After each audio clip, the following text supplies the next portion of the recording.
यहूदा की पत्री, पहला अध्याय। यहूदा की ओर से, जो यीशु मसीह का दास और याकूब का भाई है, उन बुलाए हुओं के नाम जो परमेश्वर पिता में प्रिय और यीशु मसीह के लिए सुरक्षित हैं, दया और शांति और प्रेम तुम्हें बहुतायत से प्राप्त होता रहे। हे प्रियो, जब मैं तुम्हें उस उद्धार के विषय में लिखने में अत्यंत परिश्रम से प्रयत्न कर रहा था जिसमें हम सब सहभागी हैं, तो मैंने तुम्हें यह समझाना आवश्यक जाना कि उस विश्वास के लिए पूरा यत्न करो जो पवित्र लोगों को एक ही बार सौंपा गया था, क्योंकि कितने ऐसे मनुष्य चुपके से हम में आ मिले हैं जिनके इस दंड का वर्णन पुराने समय में पहले से ही लिखा गया था। ये भक्तिहीन है और हमारे परमेश्वर के अनुग्रह को लुचपन में बदल डालते हैं और हमारे अद्वैत स्वामी और प्रभु यीशु मसीह का इनकार करते हैं। पर यद्यपि तुम सब बात एक बार जान चुके हो, तो भी मैं तुम्हें इस बात की सुधि दिलाना चाहता हूँ कि प्रभु ने एक कुल को मिस्र देश से छुड़ाने के बाद विश्वास न लाने वालों को नाश कर दिया।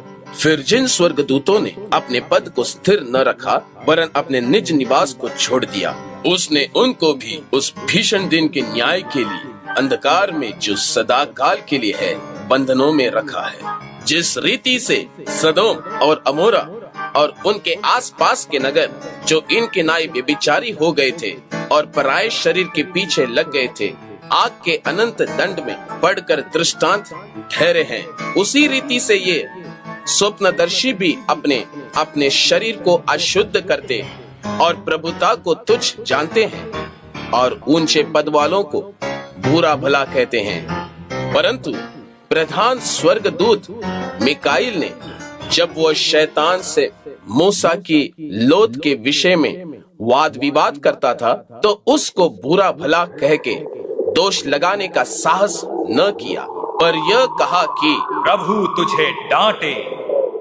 पर ये लोग जिन बातों को नहीं जानते उनको बुरा भला कहते हैं, पर जिन बातों को अचेतन पशुओं की नाई स्वभाव ही से जानते हैं, उनमें अपने आप को नाश करते हैं। उन पर हाय कि वे कैन की सी चाल चले और मजदूरी के लिए बिलाम की नाई भ्रष्ट हो गए हैं और कोरह की नाई विरोध करके नाश हुए हैं। ये तुम्हारी प्रेम सभाओं में तुम्हारे साथ खाते पीते समुद्र में छिपी हुई चट्टान सरीखे हैं और बेधड़क अपना ही पेट भरने वाले रखवाले हैं। वे निर्जल बादल हैं जिन्हें हवा उड़ा ले जाती है, पतझड़ के निष्फल पेड़ हैं जो 2 बार मर चुके हैं और जड़ से उखड़ गए हैं। ये समुद्र के प्रचंड हिलकोरे हैं जो अपनी लज्जा का फेन उछालते हैं।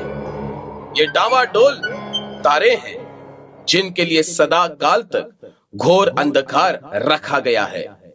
और हनोक ने भी, जो आदम से 7वीं पीढ़ी में था, इनके विषय में यह भविष्यवाणी की कि देखो, प्रभु अपने लाखों पवित्रों के साथ आया कि सबका न्याय करे और सब भक्तिहीनों को उनके अभक्ति के सब कामों के विषय में जो उन्होंने भक्तिहीन होकर किए हैं और उन सब कठोर बातों के विषय में जो भक्तिहीन पापियों ने उसके विरोध में कही हैं, दोषी ठहराए। ये तो असंतुष्ट, कुड़कुड़ाने वाले और अपने अभिलाषाओं के अनुसार चलने वाले हैं और अपने मुंह से घमंड की बातें बोलते हैं और वे लाभ के लिए मुंह देखी बढ़ाई किया करते हैं। पर हे प्रियो, तुम उन बातों को स्मरण रखो जो हमारे प्रभु यीशु मसीह के प्रेरित पहले कह चुके हैं। वे तुमसे कहा करते थे कि पिछले दिनों में ऐसे ठट्ठा करने वाले होंगे जो अपने अभक्ति के अभिलाषाओं के अनुसार चलेंगे। ये तो वे हैं जो फुट डालते हैं, ये शारीरिक लोग हैं जिनमें आत्मा नहीं। पर हे प्रियो, तुम अपने अति पवित्र विश्वास में अपनी उन्नति करते हुए और पवित्र आत्मा में प्रार्थना करते हुए अपने आप को परमेश्वर के प्रेम में बनाए रखो। अनंत जीवन के लिए हमारे प्रभु यीशु मसीह की दया की आशा देखते रहो और उन पर जो शंका में है दया करो और बहुतों को आग में से झपट कर निकालो और बहुतों पर भय के साथ दया करो, वरन उस वस्त्र से भी घृणा करो जो शरीर के द्वारा कलंकित हो गया है।